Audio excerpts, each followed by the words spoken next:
happy to see everybody here. Whoops, I've got Bill there. Just 1 second here. Oh, okay.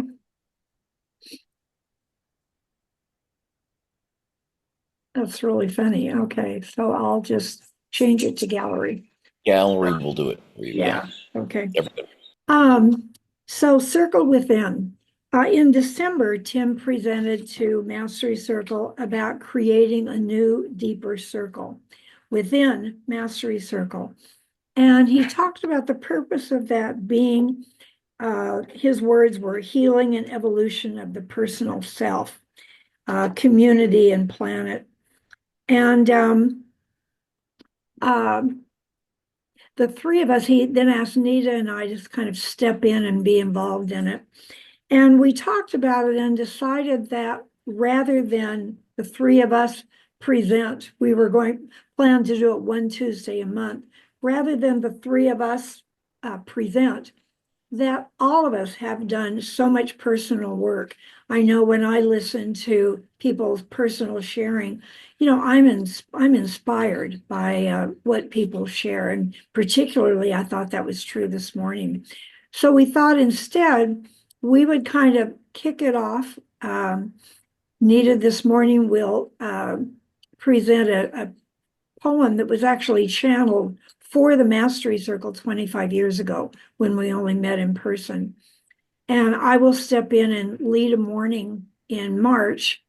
And then beginning in April, the first Tuesday of each month, whatever Mastery Circle person would like to volunteer to lead that morning, that's what we'll do. And I'll send out an email with some ideas for topics, but it's really about evolving ourselves personally.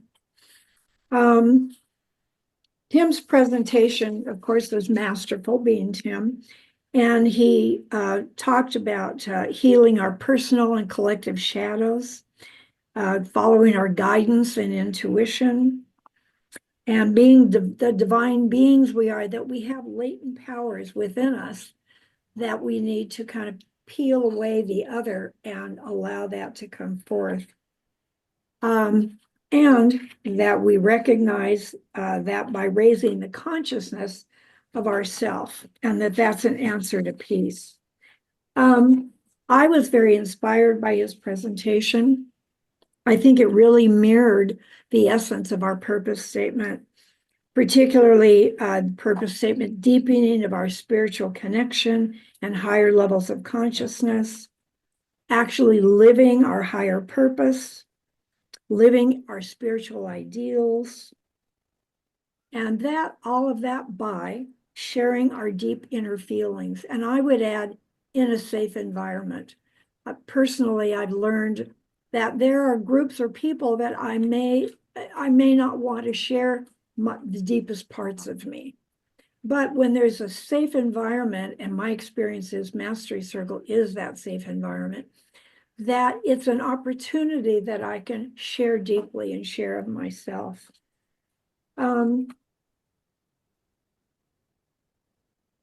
I especially appreciated the personal sharing this morning, and it was very meaningful to me. And I would kind of call myself out on, I rarely share personally in this group. And, I'm in a lot of other groups, and when I'm in person, I do share deeply, but I notice I don't do that here very often. And so I'm really calling myself out on that, calling myself forward. My intention is to change that beginning in March. I'll send out a list of ideas for topics, but absolutely it's up to the person who is going to lead that morning what they're going to share. Mine will be, what are the gifts from my experience of the dark nights of the soul? And also remembering what I heard Hedia say this morning, to keep in mind that this too shall pass.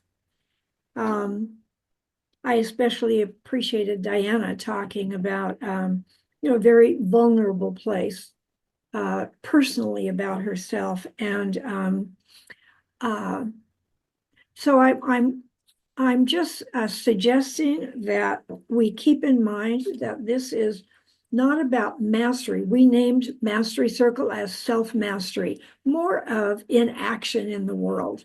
And while we need to do that, this is kind of a step deeper into sharing maybe the most vulnerable parts inside, and then opening it up to other people to share perhaps their part in that topic.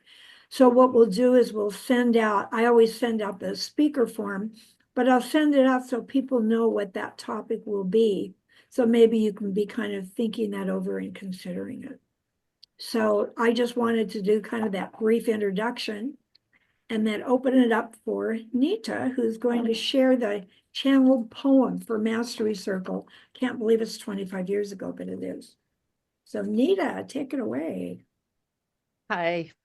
Thank you, Marigrace. That was a really wonderful summary of what we're aiming for here. Many of you older members have heard this poem, and actually kind of recently too. And it's a long poem. It's Addie. There was a wonderful woman who came to the Mastery Circle, and she channeled for many of us. We each had a poem. And she did one for the Mastery Circle. And it's titled A New Humility. It's quite long, and we're going to talk about it afterwards, and we may even talk about it during. So it wasn't what people in the Mastery Circle 25 years ago expected to hear. And that's one of the reasons we're revisiting it now, because it feels like we have grown, and this is part of it. A new humility. If we are chosen, then how do we choose? If we are offered the gift of free will, then how do we live with what seems beyond our control? Those of you gathered here today are joined by a curiosity above all. Above all, a desire to pursue the expansion of your dreams within a community, within a sphere of others who can offer support, inspiration, and fuel to the spark of vision that burns within you. The belief is that together we can do more than individually alone in our rooms. And yet, how do we witness? How do we experience what still seems to elude? Manifestation is the power of love made visible and can only create in wholeness when a whole vision is first achieved. This may seem simple, but in fact, the most challenging element of the process. For once clarity is found, and once it emanates from a place of fearlessness, then you cannot help but manifest. You cannot, in fact, stop the creation of what you see and believe. At the heart of all healing, whether it be an individual, a community, or the world, is the concept of self-responsibility. At the heart of all healing, whether it be an individual, a community, or the world, is the concept of self-responsibility, which means the knowing that we create at all times, either in the negative or the positive. And so any and every experience that comes to us is yet another tool to teach us of what we have yet to learn. And the creation of a group with the express desire to offer tools of guidance will at all times reflect the commonality of its consciousness as it moves toward the collective being it becomes. The garden lies before you. Here the rose, there the cactus, behind the grasses, in clusters, in the wind. Together, these elements form the beauty of the landscape, and yet each one must find its own place, its own nourishment within the soil, its own tolerance of rain and drought, its own way to thrive and contribute to the place the garden is. And so, the guidance offered here today is to consider that courage gathered within is the only tool necessary to the group that would reach without. And what you will find as you prepare to take your work to an ever-increasing depth is that through these revelations, the time will naturally occur when the world cannot wait to hear what your unified voice has to say. This gathering is rich with inquiring souls, with those whose hunger has begun for a truth beyond what they have found in an ordinary life. There is wisdom here and an energy of desire that fuels your methods like breath to the fire. But there is also love, a great love for the aching world you see at your feet, the hugeness of the emptiness in the hearts of so many women and men. But because you are seekers and because you asked, we must offer a truth, which is that there is a new humility that awaits you. And in your quest for brilliance, it must be found. The path towards honesty for an entire planet or for one soul is exactly the same. It begins in the quest for the many names of fear and ends in the release of each one of these from body, mind, and heart until the space is created for all known love to abide. Each individual holds as many sources of fear as a tree bears leaves, and in each leaf must rise the brilliant color of its death before it falls, and before it crumbles into the earth, preparing for new growth to be found. And here in this room today is gathered a deep forest with many mighty trees, and together they may create a brilliant spring. If together they are willing and ready to let the seasons change. We offer these as possible places of resistance that may be shared. Fear of failure. What if I try? What if I dare to show myself and my dreams, to define myself as one who believes in these possibilities? And then when the dream fails, I am exposed in my foolishness, this hidden aspect of me.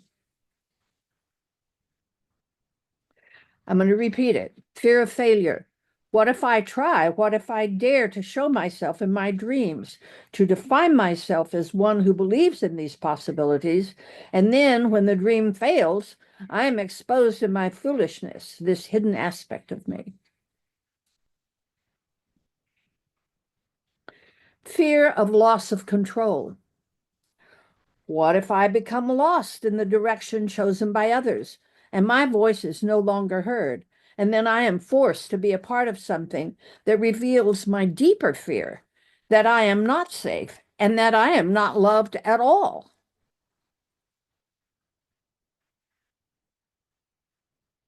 I'm going to repeat it.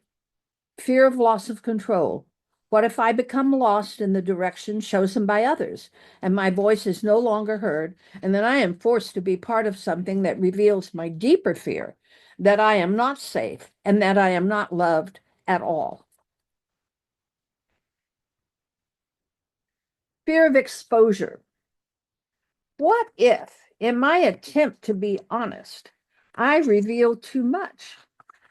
And instead of admiration for my courage, I receive judgment about the truth of the shadows I hold inside. Fear of exposure. What if, in my attempt to be honest, I reveal too much, and instead of admiration for my courage, I receive judgment about the truth of the shadows I hold inside.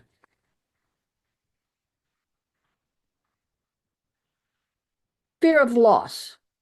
What if I am not good enough after all? And something I say or do casts me out, takes me from this place where I seek love and acceptance for all that I am.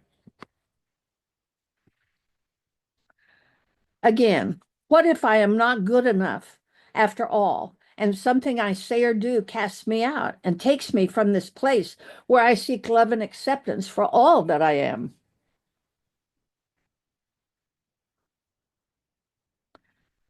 Fear of loss of faith. What if I cannot do it? What if I try and we all try, and then we are proven wrong in our dreams? And this daring to step out and say, I have an answer, will collapse upon us, and we will be revealed as false dreamers after all. What if I cannot do it? What if I try and we all try, and then we are proven wrong in our dreams? And this daring to step out and say, I have an answer, will collapse upon us, and we will be revealed as false dreamers after all.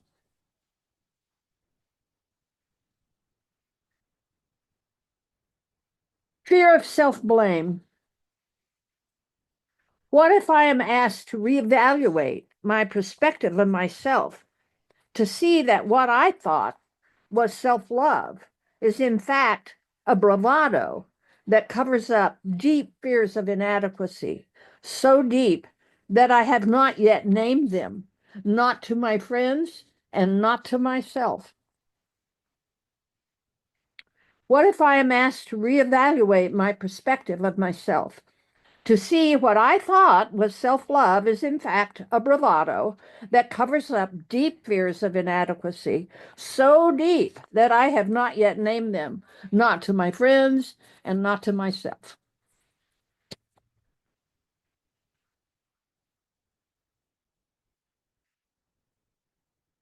And yet, here lies the greatest gift that the whole of you can offer to each of you. And it is a depth of love that is such honesty, the kind that begins in knowing that there are no exceptions to the policy of self-responsibility. And so no truths need be hidden, no topics off limits, and no love can be lost, for it is infinite and unconditional. And so we are forgiven, even though there is nothing to forgive. Try this and speak today of any attempts to control the outcome of your vision, and how instead you might surrender to the power of trust, that the nature of growth, this is the nature of growth. But remember that the man who first speaks the words, I am afraid, is all the wiser when it becomes his turn to say, and this is what I dream.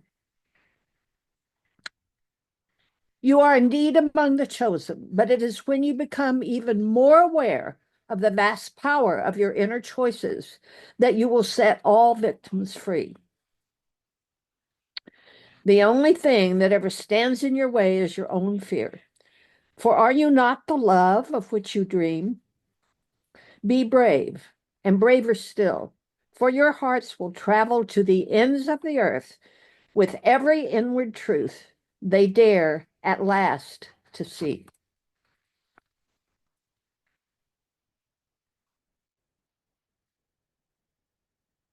Every time I read it, I tear up. And it's the part that says, the man who first speaks the words, I am afraid, is all the wiser when it becomes his turn to say, and this is what I dream. And that's just what we're hoping that the circle within will take us, to bring us into these spheres and to let us reveal ourselves and be able to accept ourselves. So this is open to discussion. If anybody has anything to say, be brave and say it.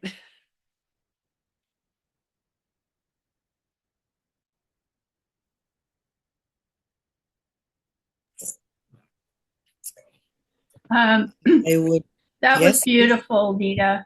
And I'm maybe going to ask Mary Grace if she could send us a copy of that because it's worth reading again. Everything that you said in that passage, I just went, yep, that's me. Yep, that's me. Yep, that's me. I could identify with so much of that. And I am looking forward to doing this with everyone to heal those fears that I have with sharing with large groups of people, on and on and on. So, wow, thank you, Mary Grace and Nita, and also Tim for bringing this to our attention and having us work on this year. I'm very excited about the prospect of what I'm going to learn. Thank you. Nadia. Thank you. Thank you for this. I appreciate that this poem is focused on fear. What that means to me is allowing my shadow or dark side to be in the light and to talk about the things that I grew up thinking that they're shameful. I grew up in a family that, we were perfect on the outside. And we never, and still, like, we don't gossip about each other to each other. Like my aunts and mom, they don't talk about their daughters and their sons. And if there's problems in it just stays in the immediate family. And that what that leads to is staying in the darkness and no support and no help. So I appreciate this focus is on speak your fear, get support, get help, get your community to gather around you and love you until you come back to the light of who we truly are. So thank you for this. Thank you. Mary Grace. There was a line that I wanted to add in the introduction, and it was such an important line to me. I went, oh my gosh, I forgot that. I really love this particular quote from Carl Jung. One does not become enlightened by imagining figures of light, but by making the darkness conscious. So for me, it's really focusing on the direction we want to go, which what Tim presented, that's what I want to reveal in myself. So maybe it's peeling away anything other than that. So it's holding that balance, holding of the direction I want to go, and yet being willing to peel off those layers in a place that's safe, like this group is for me. Thank you. Melanie.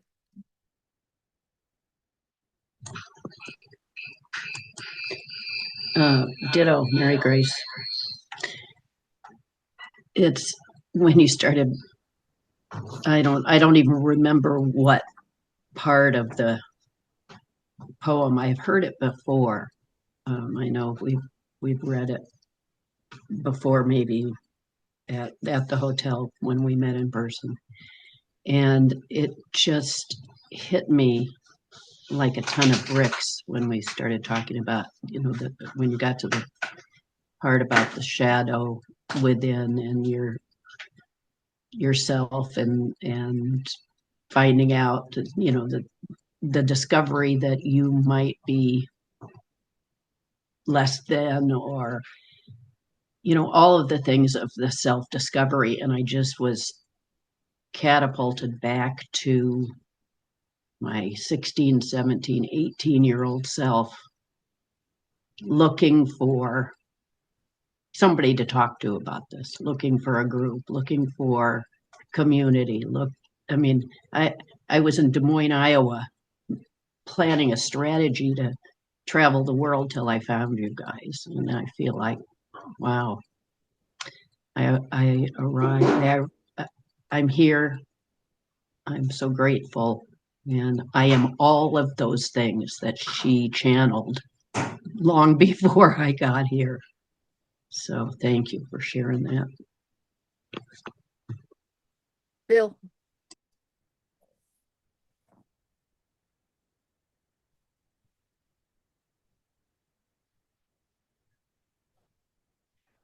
Bill? Yeah, my box kept moving around there, so I couldn't grab it. Thank you.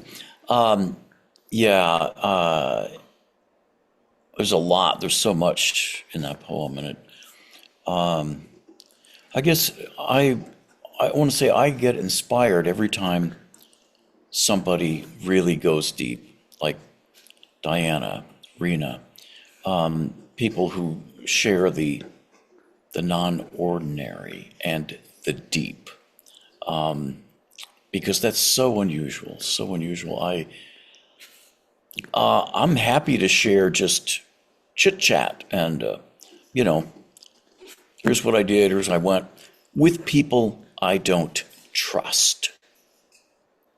I'm happy to share the superficial with people I don't feel any connection to. Sure, I'm a talkative person when many times. But here, it's something deeper. And every time I have an incident or an experience, I want to put that in how it affects me. I mean, maybe it affects you in a different way, but here's how that affects me. Here's the lesson I learned. So I'm so grateful for an opportunity to do that every week. Thank you. Thank you, Bill. Ruth? What an exceptional poem. It was like a tuning fork for me. And I think that the people who are here and who have been coming are vibrating in the same key. And that's why that poem is so prophetic. And I wonder, I didn't hear anything about the person who actually channeled it, but it was am I right in thinking it was at the very beginning when the group was first formed? It wasn't at the very beginning. It was 25 years ago. And I think, Mastery Circle's been meeting a long time. Marigrace, anybody remember? I think it was about 5 years in, because we actually changed from Inside Edge to Master Circle, I think around 95, maybe 96. So it was about 5 years. I think she was with us in 1999, I think. And her name was Cynthia, and she changed her name to Adikanda, Adikanda, and you can find her online. She's Canadian and she does work with people. She does core readings. She channeled this poem, and the way she channeled is another story entirely and also fascinating. But that's who it is, Adikanda. So last night before I went to bed, I was listening to Pam Gregory, who is an astrologer. I don't know whether any of you have ever listened to her. And she was commenting about what distinguishes this particular year, 2025, astrologically, things are happening that have never happened before. And that there is not just a new consciousness, but a new biology that we're entering into. And she mentioned the telepathy tapes, which is the second time I've heard about that in the last week, which is a study of autistic children, which has revealed that they have the ability to see and hear and understand things without language, the language that we use, our spoken language, and that the world is moving into a place where we will not have to express with words who we are and what we think, but it will be immediately intercepted and understood by other people. And talking about shedding our exterior, our ego, and just being revealed, for who we are when we meet someone, because we have so many layers to separate us. When we meet, even if we're open and extrovert, we still have all those layers. So I find the poem really prophetic and important, and I appreciate so much your sharing it with us. Thank you. Rena. The word humility keeps ringing in my head as like a code, like a magic key to get out of a dark zone. And as you began the poem, I realized, oh my gosh, the past few days I've been staying up most nights in fear, drenched in fear for America, drenched in fear for all the people who lost human rights, basic rights, the what's going on with ruling and government that is making me sick to my stomach. So, and like the desire to protect and knowing where's my power. I'm feeling powerless when there's such barrage of things happening that don't feel right. Um, and also living in my house where my son is of a different has a different attitude and he voted for another party. So we used to go head in head about it, kind of righteous.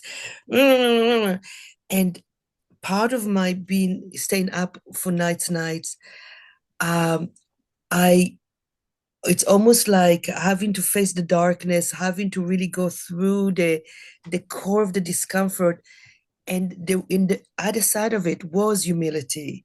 And I'm noticing the conversation with my son are like less righteous about who's right, who's right and wrong, like moving away from right and wrong and finding another kind of a valley of discovery.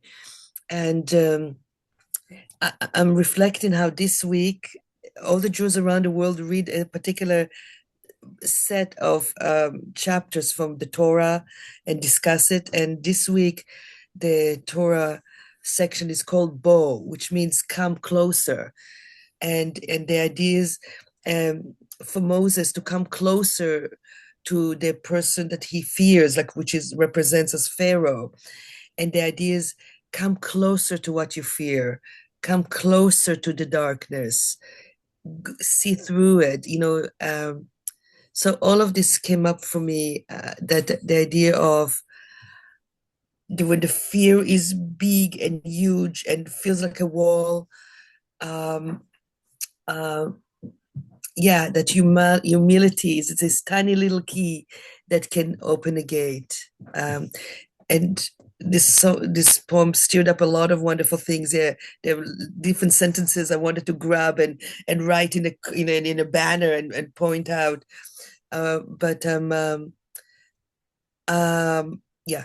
That's what's present for me.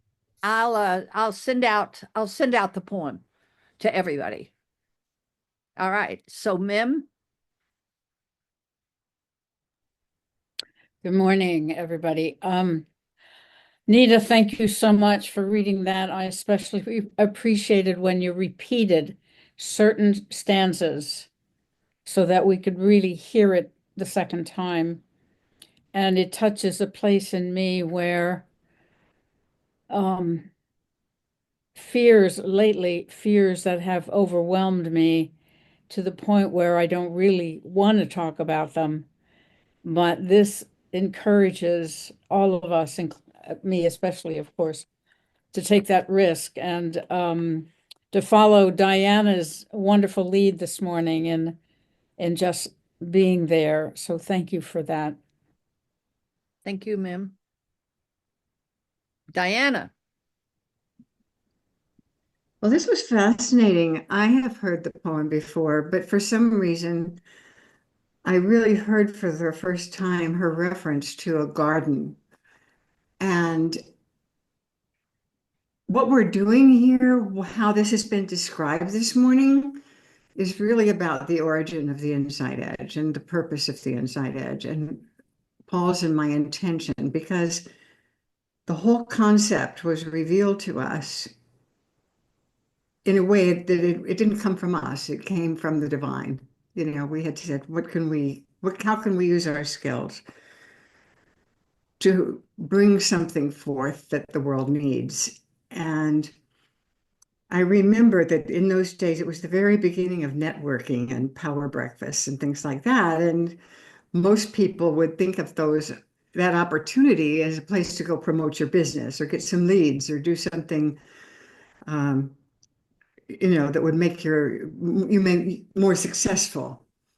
And it was really hard to verbalize what the purpose of the group was, which for me was always what's happening here this morning, which is that we speak as raw human beings about our deepest feelings and thoughts and realizations so that we are connected, we are united, and we are one. And I used to go around because people would come in with their business cards and want to make an announcement about their chiropractic practice or something.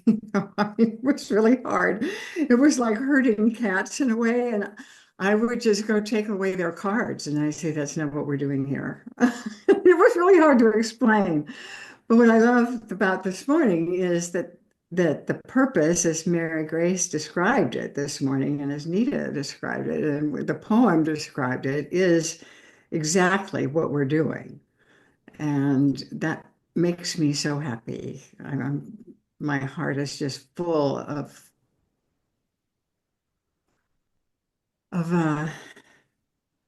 the depth and appreciation for all of you for being willing and getting it and understanding and doing it and spreading it. So, bravo. Thank you. Thank you, Diana. Yeah, you were the seed. And look at the forest. Michael. The poem was so rich, it was really almost hard to follow it as one idea followed another one. But I kept returning to the word that always means something to me so deeply, which is gratitude. Gratitude, not in the simple sense of just thank you, but as a deeper recognition of all the things that have gone beautifully well in my life and the things that could not have gone well in my life and the things that we live for. My father took a secure job with a big company. And when he had reached the end of that arc of his life, he took me aside and he said, take every risk you can. Take every risk you can. Follow your heart, because that's the only way you will live fully in this life. But don't be afraid to do and reach out. And I did. But of course, that path always offers you a chance to fall off the road, to have every kind of thing happen. And so the poem was very meaningful in that sense, is that, yes, you can try all these things, but you don't know what's going to happen. So it was a great moment for reflection. I look forward to reading the poem so I could actually hold it a little tighter, feel it a little closer, and feel the learning of it and the intimacy of it a little better. Because as Nita read it, it was just like feeling the sand fall between my fingers. I was trying to hold that, and then I was getting to the next thing. But yes, thank you for this. Thank you for the reflection, and thank you for the sense of holding life a little closer to the breast, because it goes by so fast. And the idea of doing this is really brilliant. So a thanks to all, to Marigrace and Nita and to Tim for coming up with this. Thank you. Oh. We're running tight, so make your shares a little short. But Jonathan. To the point, Jean Klein's work. It's dropping the ego and opening to whatever is coming up and letting it move through the body, the system. It's not who we are, it's who I've taken myself to be. That's the work. Only work in town. Thank you. Thank you. Marilyn. Try to get this speaker out. There we are. Every single word that you said, Nita, is what the inside edge was to me. And I think every angle of it. that's what happened when I went in, almost immediately starting it. And um, it totally did a 180 on my life. And I've loved every second of it. And that's the second half of my book is all about what the Inside Edge has done, how it transformed. Uh, One thing I'd like to say about fear is something that I've come into is fear is kind of an insult to the God within you. So know that the universe is plotting to do you good and find the good in it. And it does help release the fear. And you are in control. Thank you. Thank you, Marilyn. Paul? Yeah, that's a great poem. What it brings to mind for me is uh, I'm very cognitively astute, and one of my teachers stopped me in the middle of a whole series of judgments, and he said, "Paul, everyone is doing the best they know how in any moment. Not the best they can, but the best they know how. So just realize that and help them any way you can instead of judging them." So That's beautiful, Paul. thank you. Thank you all. I'm turning it back to Marigrace, and thank you. I'll send this out. Thank you, everybody. I just so appreciate how everyone is kind of embracing this idea, it sounds like. I'm very excited about it. It feels to me like it's kind of our next step deeper. So I'm just really very appreciative and grateful. I'm so sorry Tim can't be with us this morning because he really came up with the original idea. And Nita and I were fortunate enough to work along with him. So I'm very excited for this project. And just to be clear, it's one Tuesday a month. Right now I have it scheduled the first Tuesday of each month. Yeah, and then the other speakers will have the other weeks will have our regular speakers. So that's all for me. Thank you, Bill, for stepping in so quickly. I appreciate it. Thank you. Yes, you're my pleasure. Anytime that I can be of help. Speaking of which, I'm giving up another role which I had for later today, which is our closing prayer. I don't want to facilitate and do the closing prayer and make it a one-man show. So, as people think about who might want to, volunteer to do that toward the end, is there any final cap you want to put on it, or are we complete with the topic? I mean, I'm complete at this point, Nita. Yeah, I'm complete. Okay, terrific. Well, thank you everybody for participating in this, and it's just like a wonderful start to a whole new little series,